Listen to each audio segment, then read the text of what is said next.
வணக்கம். இது people English series. இன்னைக்கு நாம ரொம்ப இன்ட்ரெஸ்டிங்கான ஒரு லெசன் பார்க்க போறோம். சாதாரணமா நம்ம பேசுறப்போ சொல்லுவோம், "என்ன பார்த்து முறைச்சா, என்ன பார்த்து சிரிச்சா, என்ன பார்த்து தலையசைச்சா, என்ன பார்த்து கையாட்டுனா, டாட்டா காமிச்சா, என்ன பார்த்து ரொம்ப கிண்டல் பண்ணாங்க."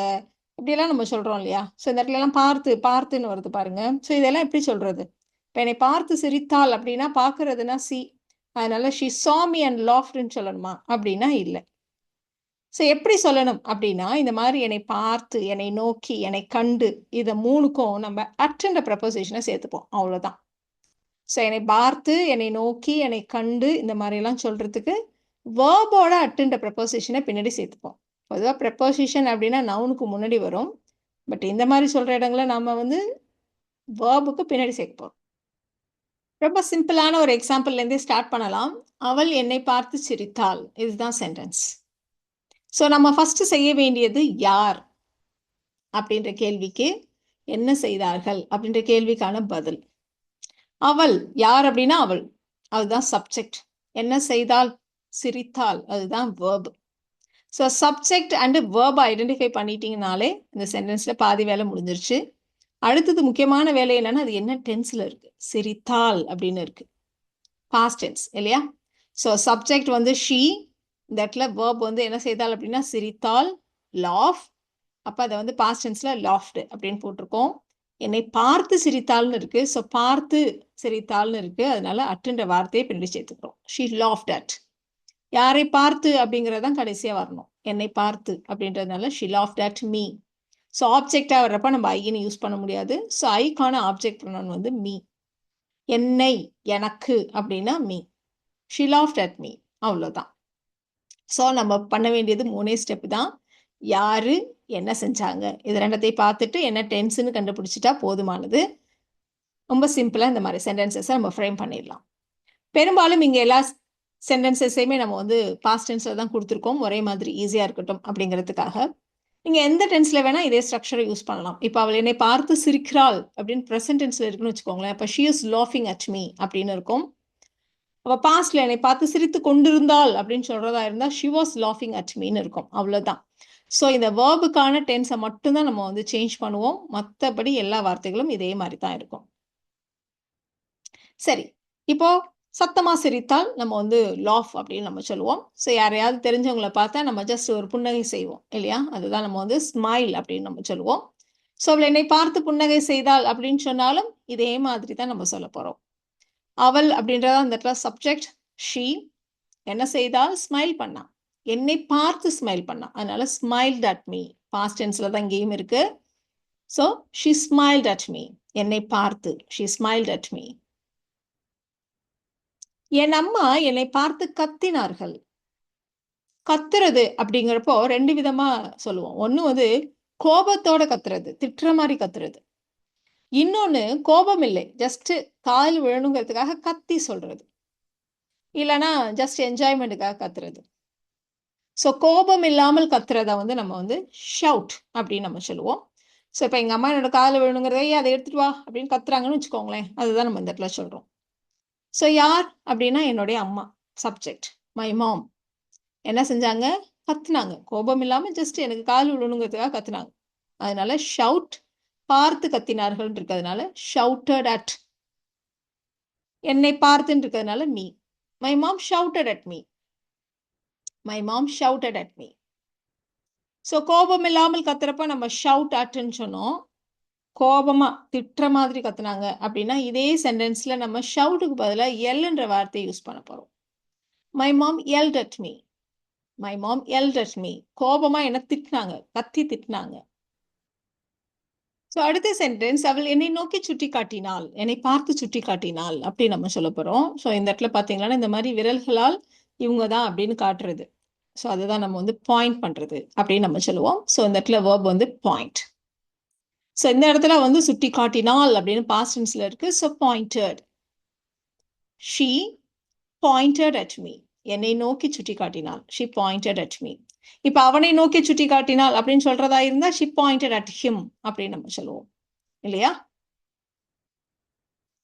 அவர் என்னை பார்த்து தலையசைத்தார். யாராவது தெரிஞ்சவங்க இருந்தா ஜஸ்ட் நம்ம தலையாட்டிட்டு போவோம் இல்லையா? ஸோ அது வந்து நாட் அப்படின்னு நம்ம சொல்லுவோம்.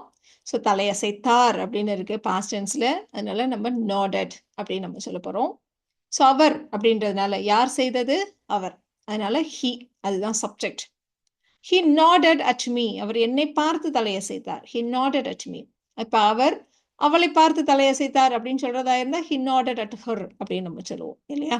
இல்ல அவர்களை பார்த்து அவர் தலையசைத்து விட்டு சென்றார் அப்படின்னா he nodded at them அப்படின்னு நம்ம சொல்லுவோம். ஸோ இந்த இடத்துல ஆப்ஜெக்டை மட்டும் யாரை பார்த்து அப்படிங்கிறதுக்கு நம்ம வந்து சேஞ்ச் பண்ணிக்கலாம். அவன் என்னை நோக்கி கல்லை எறிந்தான், இல்ல அவன் என் மீது கல்லை எறிந்தான், எப்படி சொன்னாலும் சரி. ஸோ ஒரே அர்த்தம் தான். என்னை நோக்கி அவன் வந்து என் பக்கமா கல்லை எறிகிறான் இல்லையா? ஸோ கல்லை எறிகிறது, ஏதோ ஒன்று எறிகிறதுனா த்ரோ. இந்த இடத்துல எறிந்தான் அப்படின்னு பாஸ்ட் டென்ஸ்ல இருக்கிறதுனால நம்ம த்ரூ அப்படின்னு நம்ம சொல்ல போறோம்.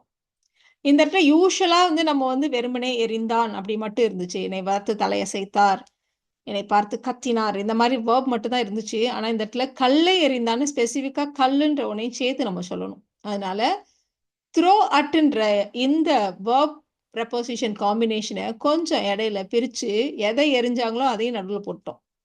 He threw a stone at me. யார்? அவன். He. He threw a stone at me. He threw at meன்னு சொல்லாம எதை எறிந்தான்ங்கிறதையும் சேர்த்து சொல்லணும் இல்லையா? அதனால he threw a stone at me அப்படின்னு நம்ம சொல்றோம். அவள் அவனை நோக்கி கையசைத்தாள். கையசைக்கிறதுனா டாட்டா காட்டுறது. ஸோ டாட்டா காட்டுறது அப்படிங்கிறது இங்கிலீஷ்ல வந்து வேவ் அப்படின்னு நம்ம சொல்லுவோம். ஸோ கையசைத்தாள் அப்படின்னு பாஸ்ட் டென்ஸ்ல இருக்கு. அதனால வேவ்டு. யார் இந்த இடத்துல செய்தது? அவள். அதுதான் subject. So she waved at, யாரை பார்த்து, யாரை நோக்கி அவள் கையசைத்தாள்? அவனை நோக்கி. அதனால him. She waved at him. She waved at him. அவள் அவனுக்கு டாட்டா காட்டினாள், அதுதான் அவனை நோக்கி கையசைத்தாள் அப்படின்னு நம்ம சொல்றோம். அவள் என்னை பார்த்து கண்ணடித்தாள் அப்படின்னு நம்ம சொல்ல போறோம். ஸோ இந்த இடத்துல யார்? அவள். ஷி. ஸோ கண்ணடிக்கிறது, அதை வந்து இங்கிலீஷ்ல விங்க் அப்படின்னு நம்ம சொல்லுவோம். ஸோ இந்த இடத்துல பார்த்து கண்ணடித்தாள் அப்படின்னு இருக்கு. அதனால விங்க் அட். அஃப்கோர்ஸ் கண்ணடித்தாள் அப்படின்னு பாஸ்ட் டென்ஸ்ல இருக்கிறதுனால விங்க்ட் அட். யாரை பார்த்து? என்னை பார்த்து. என்னை அப்படின்றதுனால me. She winked at me. அவனை பார்த்து அப்படின்னா ஷி விங்க்ட் அட் ஹிம் அப்படியெல்லாம் நம்ம சொல்லுவோம்.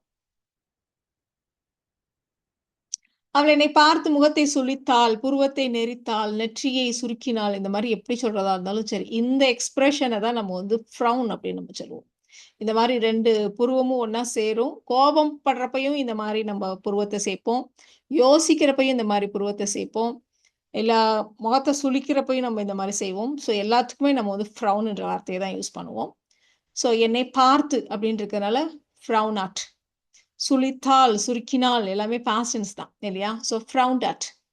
ஸோ அவள் என்னை பார்த்து முகம் சுளித்தாள். She frowned at me. She frowned at me. எவ்வளோ சிம்பிள் இல்லை? ரொம்ப பெரிய சென்டென்சஸை கூட நம்ம இந்த மாதிரி யூஸ் பண்ணுறப்போ ரொம்ப சின்னதாயிடும். அடுத்ததான் நம்ம பார்க்க போறது பாருங்க. அவர் திருடனை நோக்கி பாய்ந்தார். அவர் திருடன் மீது பாய்ந்தார். ஸோ நம்ம ஆல்ரெடி பார்த்து, நோக்கி, கண்டு சொன்னோம். மீது கூட சொல்லலாம். அவர் மீது பாய்ந்தார், திருடனை நோக்கி பாய்ந்தார், இந்த மாதிரி நம்ம சொல்ல போறோம். ஸோ இந்த மாதிரி பாய்ந்து போறத வந்து நம்ம வந்து லஞ்ச் அப்படின்னு நம்ம சொல்லுவோம். ஸோ இந்த இடத்துல ஸ்பெல்லிங் மட்டும் பாருங்க.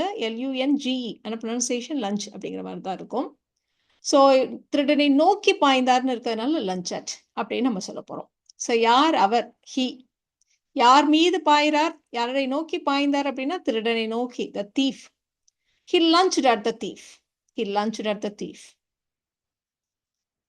அடுத்தது அவருடைய திறமையை பார்த்து வியந்தேன்.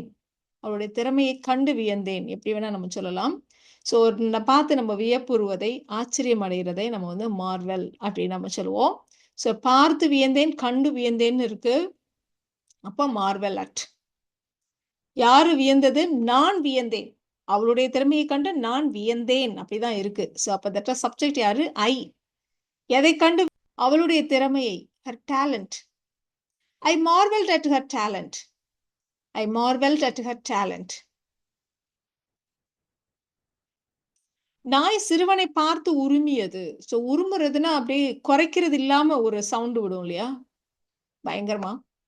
ஸோ அந்த மாதிரி பண்றத வந்து நம்ம வந்து ரெண்டு விதமா சொல்லுவோம். ஒன்று வந்து கிரவுல், இன்னொன்று வந்து ஸ்நால். இந்த ஸ்நால் பார்த்தீங்கன்னா இந்த மாதிரி பல்ல காமிச்சு கடிக்கிற மாதிரி பார்க்கவே பயங்கரமா முகத்தை வச்சுட்டு உருமுறது. அப்படி பண்ணா ஸ்நால்னு சொல்லுவோம். இல்லை வெறுமனே சத்தம் மட்டும் வந்தால் கிரவுல்னு சொல்லுவோம். ஸோ நீங்கள் இன்டர்சேஞ்சபிளி யூஸ் பண்ணலாம், ஒன்றும் பெரிய தப்பு இல்லை. ஸோ இந்த இடத்துல உரிமையது இதுக்கு நம்ம பார்த்து உரிமையதுன்னு இருக்கு இல்லையா? ஸோ அதனால ஸ்னாலட் இல்லைன்னா கிரவுலட் எப்படி வேணா நம்ம சொல்லலாம். ஸோ இந்த இடத்துல சப்ஜெக்ட் எது செய்தது? நாய். அதனால த டாக் என்ன பண்ணதுன்னா உரிமையது. அப்போ the dog snarled at the bye.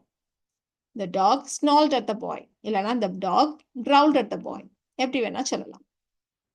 So உருமுறதுன்னா ஸ்னால் at இல்லை கிரவுல்ட் அட் அப்படின்னு நம்ம சொன்னோம்.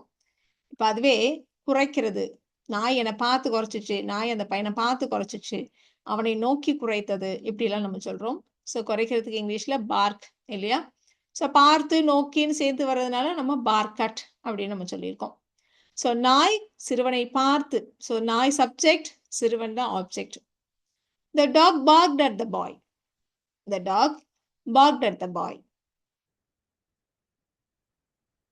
அவர்கள் என்னை பார்த்து எள்ளி நகையாடினார்கள், கேலி கிண்டல் செய்தார்கள். ஸோ எள்ளி நகையாடுறது அப்படின்னு சொன்னாலே அந்த இடத்துல ஒரு சத்தம், வேகமா சத்தமா எதையாவது சொல்லி சிரிக்கிறது, அதுதான் நம்ம வந்து எள்ளி நகையாடுறதுன்னு சொல்லுவோம். அது கேலி கிண்டல். இப்போ வந்து யாராவது ஒருத்தவங்க பேசிட்டு இருப்பாங்க, பின்னாடி நிறைய பேர் உட்கார்ந்துருக்கவங்க எல்லாம் சத்தமா எதையாவது அவரோட பேச்சை கிண்டல் பண்ணி சிரிக்கிறது, இதையெல்லாம் தான் நம்ம வந்து ஜியர் அப்படின்னு நம்ம சொல்லுவோம். ஜியர் இற வந்து லைட்டா ப்ரொனவுன்ஸ் பண்ணி ஜியர் அப்படின்னு நம்ம சொல்லுவோம். ஸோ என்னை பார்த்து அப்படின்னு இருக்கிறதுனால ஜியாட். ஸோ அவர்கள் செய்தார்கள், அவர்கள் தான் இந்த இடத்துல சப்ஜெக்ட் இல்லையா? So they jeered at me. They jeered at me. So jeer அப்படின்னா சத்தமா எதையாவது ஒன்று பேசி கிண்டல் பண்ணி சிரிக்கிறது. இப்போ நம்ம ஒரு சத்தம் பேச்சு இதெல்லாம் வந்துச்சுன்னா நம்ம ஜியா சொன்னோம் இல்லையா? ஸோ எக்ஸ்பிரஷன் மூலமா ஏளனம் செய்யறத வந்து நம்ம ஸ்மியர் அப்படின்னு நம்ம சொல்லுவோம். ஸோ பார்த்து ஏளனம் செய்தால் அப்படின்றதுனால ஸ்மியாட்.